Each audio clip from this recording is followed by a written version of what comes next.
Hello ಎಲ್ಲರಿಗೂ ನಮಸ್ಕಾರ. ಎಲ್ಲರೂ ಹೇಗಿದ್ದೀರಾ? ಹೋಪ್ ಎಲ್ಲರೂ ಚೆನ್ನಾಗಿದ್ದೀರಾ ಅಂತ ಭಾವಿಸ್ತಾ ನಾನಿವತ್ತು ಅಂದರೆ ಇದು 2 ದಿನದ ಕ್ಲಿಪ್ ಇದೆ. ಆ್ಯಕ್ಚುಲಿ ಇವತ್ತು ನನಗೆ ಏನು ವಿಡಿಯೋಸ್ ಮಾಡ್ಕೊಳ್ಳೋದಕ್ಕಾಗಲಿಲ್ಲ. ಅಷ್ಟು ಕಂಟೆಂಟ್ ವರ್ತ್ ಅಂತ ಅನ್ನಿಸ್ತಿಲ್ಲ. ಹಾಗಾಗಿ ವಿಡಿಯೋ ಮಾಡ್ಕೊಳ್ಳಿಲ್ಲ. ಇದ್ದಿದ್ದ ಹಳೆ ಒಂದು 2-3 ಕ್ಲಿಪ್ಸನ್ನೇ ಅದನ್ನ ಹಾಕೋಣ ಅಂತೇಳಿ ಹಾಕ್ತಾ ಇದ್ದೀನಿ. ಸೋಮವಾರ ಬೆಳಗ್ಗೆ ಮನೇಲಿ ಪೂಜೆ ಎಲ್ಲ ಮುಗಿಸ್ಕೊಂಡು ಆಫೀಸಿಗೆ ಹೊರಟೆ. ಮತ್ತೆ ನನ್ನ ಕೊಲಿಗ್ ಇನ್ನೂ ಬಂದಿರಲಿಲ್ಲ. ಸೊ ಪಕ್ಕದಲ್ಲೇ ದೇವಸ್ಥಾನ ಇತ್ತು. ದೇವಸ್ಥಾನಕ್ಕೆ ಹೋಗಿ ತಾಯಿ ದರ್ಶನ ಮಾಡ್ಕೊಂಡ್ ಬರೋಣ ಅಂತೇಳಿ ಹೊರಟೆ. ಅಲ್ಲೇ ನೋಡಿದ್ರೆ ಯಾರೋ ಕೂಡ ಅವ್ರ ಮಗುಗೂ ಕೂಡ ಹೆಸರು ಇಡೋದು ಒಂದು ಕಾರ್ಯಕ್ರಮವನ್ನ ಮಾಡ್ತಾ ಇದ್ರು. ಹಾಗೆ ತಾಯಿ ದರ್ಶನ ಕೂಡ ಮಾಡ್ಕೊಂಡು ಬೆಳಿಗ್ಗೆ ತುಂಬಾ ಅಂದ್ರೆ ತುಂಬಾ ಚೆನ್ನಾಗಿತ್ತು. ತಾಯಿ ದರ್ಶನ ಆಗಿದ್ದು ಮನಸ್ಸಿಗೆ ಒಂಥರ ನೆಮ್ಮದಿ ಸಮಾಧಾನವನ್ನ ಕೂಡ ಕೊಡ್ತು.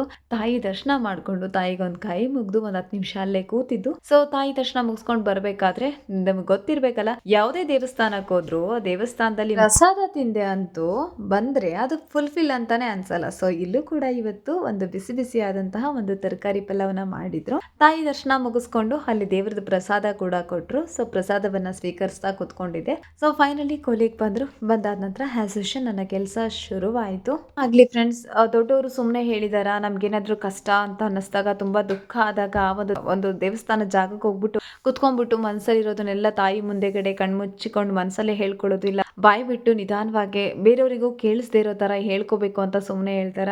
ಸೊ ನಿಜ, ಬೇರೆ ಜನರ ಹತ್ರ ಹೋಗಿ ಹೇಳ್ಕೊಳ್ಳೋ ಬದಲು ಎಷ್ಟೇ ಇದಾದ್ರೂ ದೇವ್ರ ಮುಂದೆ ಹೇಳ್ಕೊಂಡು ಕಣ್ಣೀರ್ ಹಾಕೊಂಡು ಸಮಾಧಾನ ಮಾಡ್ಕೊಂಡು ಸುಮ್ಮನೆ ಆಗ್ಬಿಡ್ಬೇಕು. ಕೆಲಸ ಮುಗಿಸ್ಕೊಂಡ್ ಬರ್ತಾ ಇವತ್ತು ನೇರ್ಲೆಹಣ್ಣು ತಗೋಣ ಅಂತ ನೋಡ್ತಾ ಇದ್ದೆ. ನನ್ಗಂತೂ ಈ ತರದೆಲ್ಲ ಎಷ್ಟು ಇಷ್ಟ ಆಗುತ್ತಂದ್ರೆ ತುಂಬಾ ಇಷ್ಟ ಆಗ್ಬಿಡುತ್ತೆ. ಈ ಸೀಬೆ ಹಣ್ಣು, ನೇರ್ಲೆ ಹಣ್ಣು, ಮಾವಿನ ಹಣ್ಣು, ಈ ತರ ಹಣ್ಣುಗಳಂತೂ, ಅದರಲ್ಲಿ ನ್ಯಾಚುರಲ್ ಫ್ರೂಟ್ಸ್ ಅಂತೂ ತುಂಬಾ ಇಷ್ಟ ಆಗುತ್ತೆ. ಕಬ್ಬು ತಿನ್ನೋದು ಇದೆಲ್ಲ ಇನ್ನೂ ಚೆನ್ನಾಗಿರುತ್ತೆ. ಇದರಿಂದ ತಗೊಂಡ್ ಹೋಗ್ಬೇಕು ಅಂತ ಅನ್ಕೋತಾ ಇದ್ದೆ. 100 ರುಪೀಸ್ kg ಇತ್ತು. ಮುಂದೆ 120 ರೂಪಾಯಿ ಮಾರ್ತಾ ಇದ್ರು. ಬಟ್ ಇಲ್ಲಿ ಇದೆಷ್ಟು ಫ್ರೆಶ್ ಇತ್ತು ಅಂದ್ರೆ ಈಗಷ್ಟೇ ತಂದಿರೋ ತರ ಇತ್ತು. ಹಣ್ಣನ್ನ ಹಂಗೆ ಅಲ್ಲೇ ತಳ್ಕೊಂಡು ಒಂದೊಂದು ಬಾಯಿಗೆ ಹಾಕೊಂಡ್ರೆ ಸಖತ್ತಾಗಿತ್ತು ಫ್ರೆಂಡ್ಸ್ ಟೇಸ್ಟ್ ಅಂತೂ. ಸೊ ಒಂದ್ ಅರ್ಧ kg ಸಾಕು, ಅತಿ ಆಗ್ಬಾರ್ದಲ್ವಾ, ಅತಿ ಆದ್ರೆ ಅಮೃತನ ವಿಷ ಆಗ್ಬಿಡುತ್ತೆ. ಸೊ ಒಂದ್ ಅರ್ಧ kg ಸಾಕು ನಂಗೆ, ನಮ್ಮ ಪುಟ್ಟಂಗೆ ಅಂತೇಳಿ ನಾನೊಂದು ಅರ್ಧ kg ಹಣ್ಣು ತಗೊಂಡು ಹಾಗೆ ಹೊರಟೆ.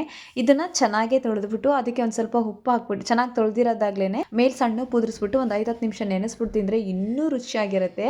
ಇದನ್ನಿಲ್ಲ ಅಂದ್ರೆ ನಾನು ಹಂಗೆ ತೊಳೆದ್ಬಿಟ್ಟು ಹಂಗೆ ತಿನ್ಕೋತೀನಿ. ನಾನು ತಗೊಂಡೋಗಿದ್ದು ಪುಟ್ಟಂಗೋಸ್ಕರ ನಂಗೆ ಅಂತ ಪುಟ್ಟನ ಮುಕ್ಕಾಲ್ ಭಾಗ ನಾನೇ ತಿನ್ಕೊಂಡ್ಬಿಟ್ಟೆ. ಅವ್ನಿಗೆ ಸ್ವಲ್ಪ ಅದು ಹುಳಿಯಾಗಿ ಸ್ವೀಟ್ ಆಗಿತ್ತು. ಅವ್ನು ಹುಳಿ ಎಲ್ಲ ಅಷ್ಟಾಗಿ ಇಷ್ಟಪಡಲ್ಲ, ಹಂಗಾಗಿ ಅವನು ಅಷ್ಟೇನು ತಿಂದಿಲ್ಲ. ಇನ್ನು ಮಿಕ್ಕಿದ್ದೆಲ್ಲ ನಾನೇ ತಿನ್ಕೊಂಡ್ಬಿಟ್ಟೆ ಓಡಾಡ್ಕೊಂಡು. ಹಾಗೆ ಬರ್ತಾ ತಾಟಿ ನಿಂಗ್ ಕೂಡ ಇತ್ತು, ಅದನ್ನು ಕೂಡ ಒಂದು ಸ್ವಲ್ಪ ತಗೊಬಂದೆ. ಚೆನ್ನಾಗಿತ್ತು ಫ್ರೆಂಡ್ಸ್. ಇದು ಕೂಡ ಎಷ್ಟು ಟೇಸ್ಟಿ ಆಗಿತ್ತು ಗೊತ್ತಾ. ನಾನು ಅಲ್ಲೇ ಅವ್ರು ಕೊಡ್ತೀವಿ ಅಂತಂದ್ರು, ಇಲ್ಲ ಪ್ಯಾಕ್ ಮಾಡಿಸ್ಕೊಂಡು ಪುಟ್ಟಂಗೆ ನಂಗೆ ಅಂತೇಳಿ ತಗೊಬಂದೆ. ಅವ್ನು ಅಂಗನವಾಡಿಯಿಂದ ಬಂದಾದ್ಮೇಲೆ ತಗೊಬಂದು, ನೋಡಿ ನಿಂಗೇನೋ ತಗೊಬಂದಿದ್ದೀನಿ ಅಂತೇಳಿ ಅದನ್ನು ಕೂಡ ತೋರಿಸಿ. ಅದು ನೋಡ್ತಾ ಇರ್ಬೋದು ನೀವು, ಎಷ್ಟು ಫ್ರೆಶ್ ಇದೆ ಗೊತ್ತಾ ಫ್ರೆಂಡ್ಸ್. ಹಣ್ಣಂತೂ ದೇಹಕ್ಕೆ ತುಂಬಾನೇ ತಂಪು. ಅದು ಇದು ಬೇಸಿಗೆ ಟೈಮಲ್ಲಿ ವರ್ಷಕ್ಕೆ ಒಂದೇ ಸರಿ ಬೆಳೆಯೋದ್ರಿಂದ ಇದನ್ನ ದೇಹಕ್ಕೆ ತುಂಬಾ ತಂಪು ಅಂದ್ರೆ ತಂಪು. ಮತ್ತೆ ನಮ್ಮ ಡಯಟಿಂಗ್ ಚಾರ್ಟಲ್ಲಿ ಕೂಡ ಇದನ್ನ ಸೇರಿಸ್ಕೊಳ್ಳೋದ್ರಿಂದ, ಯಾರೆಲ್ಲ ಡಯಟ್ ಮಾಡ್ತಿರ್ತಾರೆ ಅವರು ಇದನ್ನ ಅವ್ರು ತಿನ್ನೋದ್ರಿಂದ, ಆಹಾರದಲ್ಲಿ ಸೇರಿಸ್ಕೊಳ್ಳೋದ್ರಿಂದ ಇನ್ನೂ ತುಂಬಾನೇ ಹೇಳ್ಬೋದು. ದೇಹಕ್ಕೆ ತುಂಬಾನೇ ಲಾಭಗಳು ಸಿಗುತ್ತೆ ಇದರಿಂದ. ಸೊ ವರ್ಷಕ್ಕೆ ಒಂದೇ ಸರಿ ಸಿಗೋದ್ರಿಂದ ಈ ಫ್ರೂಟ್ನ ಆದಷ್ಟು ಎಲ್ಲಿ ಸಿಗುತ್ತೋ ಅಲ್ಲಿ ತಗೊಂಡು ತಿನ್ನಿ, ಚೆನ್ನಾಗಿರುತ್ತೆ. ಹಾಗೆ ಈ ವ್ಲಾಗ್ನ ಇವತ್ತು ಕೂಡ ಅಂದ್ರೆ ಬುಧವಾರ ಸಂಜೆಯಿಂದ ನಾನು ಕಂಟಿನ್ಯೂ ಮಾಡ್ತಾ ಇದ್ದೀನಿ. ಇವತ್ತು ಸಂಜೆ ಸ್ನಾಕ್ಸ್ಗೆ ಅಂತ ಹೇಳ್ಬಿಟ್ಟು ಟೀ ಜೊತೆಗೆ ಸ್ವಲ್ಪ ಕ್ಯಾಪ್ಸಿಕಮ್ ಮತ್ತೆ ಆಲೂಗೆಡ್ಡೆ ಬಜ್ಜಿ ಮಾಡ್ಕೊಳ್ಳೋಣ ಅಂತೇಳಿ ಮಾಡ್ಕೋತಾ ಇದ್ದೆ. ಕೂಡ ಕಲಸಿಟ್ಕೊಂಡಿದ್ದೆ. ಒಂದು ಸ್ವಲ್ಪ ನೀರು, ರುಚಿಗೆ ತಕ್ಕಷ್ಟು ಉಪ್ಪು, ಮೆಣಸಿನ್ಕಾಯಿ ಪುಡಿ, ಹಾಗೆ ಕಡಲೆ ಹಿಟ್ಟು ಇಷ್ಟನ್ನು ಹಾಕೊಂಡು ಚೆನ್ನಾಗಿ ಗಟ್ಟಿಯಾಗಿ, ಆದಷ್ಟು ಗಟ್ಟಿಯಾಗಿದ್ರೇನೆ ಚೆನ್ನಾಗಿರುತ್ತೆ. ಆಲ್ಮೋಸ್ಟ್ ನಾನು ಏನ್ ಮಾಡ್ತಿದ್ದೆ ಅಂದ್ರೆ ಯಾವಾಗಲೂ ತೆಳ್ಳಗೆ ಕಲ್ಸ್ಕೊಂಡ್ಬಿಡ್ತಿದ್ದೆ. ಪರವಾಗಿಲ್ಲ, ಈ ಸರಿ ಗಟ್ಟಿಗೆನೆ ಕಲ್ಸ್ಕೊಂಡಿದ್ದೆ. ಹಂಗೂ ಜಾಸ್ತಿ ಸ್ವಲ್ಪ ತೆಳ್ಳೆ ಆಗೋಯ್ತು ಅಂತಂದ್ರೆ ನೀವು ಫ್ರೀಜಲ್ಲಿ ಒಂದು 5-10 ನಿಮಿಷ ಇಟ್ಕೊಂಡು ಮಾಡ್ಕೊಳ್ಳೋದ್ರಿಂದ ಅದು ಗಟ್ಟಿ ಆಗುತ್ತೆ. ಮತ್ತಲ್ಲೇ ಎಣ್ಣೆ ಕಾಯಕ್ಕೆ ಇಟ್ಕೊಂಡಿದ್ದೆ ಒಂದು ಕಡೆಯಲ್ಲಿ. ಸೊ ಹಾಗೆ ಹಾಕಿದ್ದೀನಿ. ನೋಡ್ತಾ ಇರ್ಬೋದು ನೀವು, ನಾನು ಏನು ಸೋಡಾನೇ ಬಳಸ್ತಾ ಇಲ್ಲ. ಎಷ್ಟು ಚೆನ್ನಾಗಿ ಬರ್ತಾ ಇದೆ. ಏನು ಬಾಂಡ್ಲಿಗೆಲ್ಲ ಅಂಟ್ಕೊಳ್ಳೋದಾಗ್ಬೋದು, ಒದರೋಗೋದು ಅದೆಲ್ಲ ಏನೂ ಆಗಿಲ್ಲ. ಹಿಟ್ಟು ಕೂಡ ಚೆನ್ನಾಗಿ ಹಿಡಿದಿದೆ. ಕ್ಯಾಪ್ಸಿಕಮ್ ಸ್ವಲ್ಪ ನಾನು ದಪ್ಪ ಸೈಜಲ್ಲಿ ಕಟ್ ಮಾಡಿದ್ದೆ, ಹಾಗಾಗಿ ಅದು ಸ್ವಲ್ಪ ಕೆಲವೊಂದು ಕಡೆ ಹಂಗೆ ಕಾಣಿಸ್ತಾ ಇದೆ. ನೀವು ಇದು ನೋಡ್ತಾ ಇರ್ಬೋದು, ಆಲೂಗೆಡ್ಡೆಲೆಲ್ಲ ನೋಡಿ ಅದು ಕರೆಕ್ಟಾಗಿ ಕೋಟಿಂಗ್ ಎಲ್ಲ ಚೆನ್ನಾಗಿ ಕೂತ್ಕೊಂಡಿದೆ. ಮತ್ತೆ ಫಸ್ಟ್ ಹಾಕಿದ ಆಲೂಗೆಡ್ಡೆ ಮಾತ್ರ ಸ್ವಲ್ಪ ತಳ ಹಿಡ್ದಂಗೆ ಆಗಿದೆ, ಯಾಕಂದ್ರೆ ಕಾದಿರೋ ಎಣ್ಣೆಗೆ ಹಾಕದೆ ಅಲ್ವಾ, ಉರಿ ಕಡಿಮೆ ಇಟ್ಕೋಬೇಕಾಗಿತ್ತು. ಒಂದೊಂದು ಮತ್ತೆ ಎಲ್ಲಾನು ತಿರ್ಗಿಸ್ಕೊಂಡ್ ಬರೋಷ್ಟಕ್ಕೆ ಅದು ಅಷ್ಟಾಗೋಗ್ಬಿಡ್ತು. ಇನ್ನು ಮಿಕ್ಕಿದೆಲ್ಲ ಚೆನ್ನಾಗಿ ಬರ್ತಾ ಇದೆ. ಯಾಕೋ ಇವತ್ತು ಬೇಗನೆ ಹೊಟ್ಟೆ ಹಶ್ವಾಗ್ತಿತ್ತು. ಅದ್ರ ಜೊತೆಗೆ ಮೈಂಡಿಗೆ ತುಂಬಾ ಸ್ಟ್ರೆಸ್ ಅನ್ನಿಸ್ತಾ ಇತ್ತು, ಸ್ವಲ್ಪ ಟಯರ್ಡ್ನೆಸ್ ಫೀಲ್ ಆಗ್ತಾ ಇತ್ತು. ಹಾಗಾಗಿ ಇವತ್ತು ಸ್ವಲ್ಪ ಬಿಸಿಯಾಗಿ ಟೀ ಮಾಡ್ಕೊಳ್ಳೋಣ ಅಂತ ಹೇಳ್ಬಿಟ್ಟು ಮಾಡ್ಕೋತಾ ಇದ್ದೆ. ಮತ್ತೆ ಇವತ್ತು ಅಮಾವಾಸ್ಯೆ ಇದ್ದಿದ್ದರಿಂದ, ಆಮೇಲೆ ಆಷಾಢ ಶುರುವಾಗುತ್ತಲ್ವ, ಇನ್ನು ಗಾಳಿ ಕಾಲ, ಫುಲ್ಲು ಗಾಳಿ ಇರುತ್ತೆ. ಆಮೇಲೆ ನಮ್ಮನೆ ಕೂಡ ಸ್ವಲ್ಪ ಥಂಡಿ ವಾತಾವರಣ ಇರುತ್ತೆ, ಹಂಗಾಗಿ ಚಳಿ ಥರ ಫೀಲ್ ಆಗ್ತಿತ್ತು.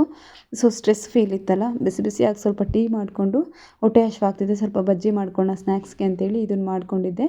ನಮ್ಮ ಪುಟ್ಟ ಕೂಡ ಅಂಗನವಾಡಿಯಿಂದ ಮಲ್ಕೊಂಡ ಸ್ವಲ್ಪ ಹೊತ್ತು. ಅದಾದ ನಂತರ ಇಲ್ಲೇ ಸ್ಪೂನ್ ಸ್ಟ್ಯಾಂಡ್ ಇದೆ ಅಲ್ವಾ, ಅದನ್ನು ಎತ್ಕೊಂಡು ಕೂಡ ಮಾತಾಡ್ತೀನಿ ಅಂತೇಳಿ ಕುತ್ಕೊಂಡು ಆಟ ಆಡ್ಕೊಂತ ಇದ್ದಾನೆ. ಫೈನಲಿ ಬಜ್ಜಿ ಮತ್ತೆ ಟೀ ರೆಡಿ ಆಯ್ತು ಫ್ರೆಂಡ್ಸ್. ನಾನು ಮತ್ತೆ ನಮ್ಮ ಪುಟ್ಟ ಕುತ್ಕೊಂಡ್ವಿ ನೋಡಿ. ಅವನಿಗೆ ಅದು ಟೀ ಎಲ್ಲ ಸ್ವಲ್ಪ ಹಾರ್ಲಿಕ್ಸ್ ಹಾಕಿರೋದು, ನಾನ್ ಟೀ ಇಟ್ಕೊಂಡಿದ್ದೀನಿ. ಆಗಿತ್ತು ಫ್ರೆಂಡ್ಸ್ ಇವತ್ತಿನ ಕತೆ. ಇನ್ನೊಂದು ಕತೆ ಜೊತೆಗೆ ನಾಳೆ ಸಿಗ್ತೀನಿ.